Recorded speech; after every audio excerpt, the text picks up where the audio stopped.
பாட்டில் ராதா இந்த படத்தில் சோமசுந்தரம் மற்றும் ஜான் விஜய் நடிச்சிருக்கிறாங்க. சோமசுந்தரம் பாட்டில் ராதா கேரக்டரில் கதாநாயகனாக நடிச்சிருக்கிறாரு. பாட்டில் ராதா வேலைக்கு போனாலும் சரி, வீட்டில் இருந்தாலும் சரி, குடிச்சிட்டு தான் இருப்பார். தன் குடும்பத்தை மேலே அக்கறை இல்லாமல் 2 குழந்தைகளை கவனிக்காமல் குடிக்கிறது மட்டுமே பாட்டில் ராதாவுக்கு வேலை. ஒரு நாள் பாட்டில் ராதா தொல்லை தாங்க முடியாமல் பாட்டில் ராதா மனைவி மது போதை மறுவாழ்வு மையத்துக்கு ஃபோன் பண்ணி அதில் சேர்த்து விட்டுடுவாங்க. எனி டைம் குடிச்சிக்கிட்டே இருந்த பாட்டில் ராதாவால் மது போதை மறுவாழ்வு மையத்தில் இருக்க முடியல. ஏன்னா அங்கே காலையிலே 5 மணிக்கு எந்திரிக்கணும், நைட்டு 8 மணினா தூங்கிடணும், எக்ஸசைஸ் பண்ணணும். குறிப்பாக மது போதையை பற்றி தெரிஞ்சுக்கணும். எப்படி குடிக்கக்கூடாது, குடித்தா என்னென்ன பிரச்சனை வரும் அப்படிங்கிறத தெரிஞ்சுக்கணும். அதனாலேயே அங்கே அவனால் இருக்க முடியாது. பாட்டில் ராதா பார்க்க ஒரு நாள் பாட்டில் ராதா மனைவி 2 குழந்தைகளோட வந்து பார்ப்பாங்க.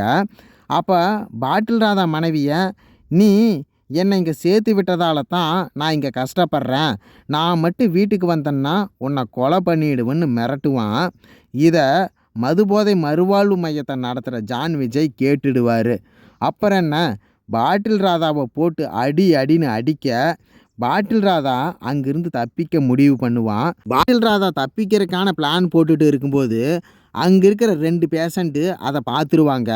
பாட்டில் ராதா கிட்ட நானும் வெளியில் வரேன்னு சொல்ல, ஒரு கஞ்சா பயன்படுத்துகிற பையனையும் ஒரு பெரியவரையும் சேர்த்து 3 பேரும் தப்பிச்சு ஓடிடுவாங்க. 3 பேரும் ஒரு டீ கடையில் டீ குடிச்சிட்டு இருக்கும்போது வேலைக்கு போகிறதுக்கு சில பேர் கட்டை, கடப்பாரை, கம்பி இதெல்லாம் வச்சுட்டு நிற்பாங்க. இதை கஞ்சா போதையில் இருந்த அந்த பையன் பார்க்க, ஓ நம்மளை தான் இவங்க அடிக்க வர்றாங்க அப்படின்னு நினச்சி அவங்கள அடிக்க ஆரம்பிச்சிடுவான். அது மட்டும் இல்லைங்க, அந்த மது போதை மறுவாழ்வு மையத்திலிருந்து தப்பிக்கும்போது அங்கே இருக்கிற வார்டனை அடித்து கால் கட்டை விரலை வெட்டி எடுத்துகிட்டு வந்துடுவான். அதனால் மது போதையில் இருந்த அந்த பையன், ஐயையோ நம்மளை போலீஸ் பிடிச்சிடுவாங்க அப்படின்னு நினச்சி தான் அந்த தப்பை பண்ணுவான். அவன் நினச்சது மாதிரியே அந்த 3 பேரையும் போலீஸ் பிடிச்சிட்டு போக ஜான் விஜய் அங்கே வந்து காப்பாற்றிடுவார். பாட்டில் ராதா மீண்டும் வீட்டுக்கு போக ஆரம்பிச்சிடுவான். ஆனால் அங்கே போய் நல்லா இருப்பான்னு நினைக்கிறீங்களா? அப்பவும் நல்லா இருக்க மாட்டான். பழையபடி குடிக்க ஆரம்பிச்சிடுவான்.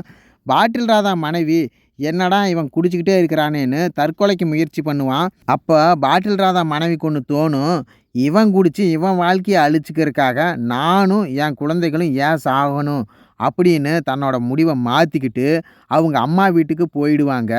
இதனால் இன்னும் மன உளைச்சலுக்கு ஆளான பாட்டில் ராதா நல்லா குடிச்சிட்டு அவனும் தற்கொலைக்கு முயற்சி பண்ணுவான். அப்போது கழுத்தில் தூக்கு மாட்டிக்கும் போது கயிறு அந்து கீழே விழுந்து தப்பிச்சிடுவான். பாட்டில் ராதாவுக்கு எங்குமே நிம்மதியே இருக்காது. அதனால் மதுபோதை மறுவாழ்வு மையத்தை நடத்திட்டு வர்ற ஜான் விஜயை பார்க்க கிளம்பிடுவான்.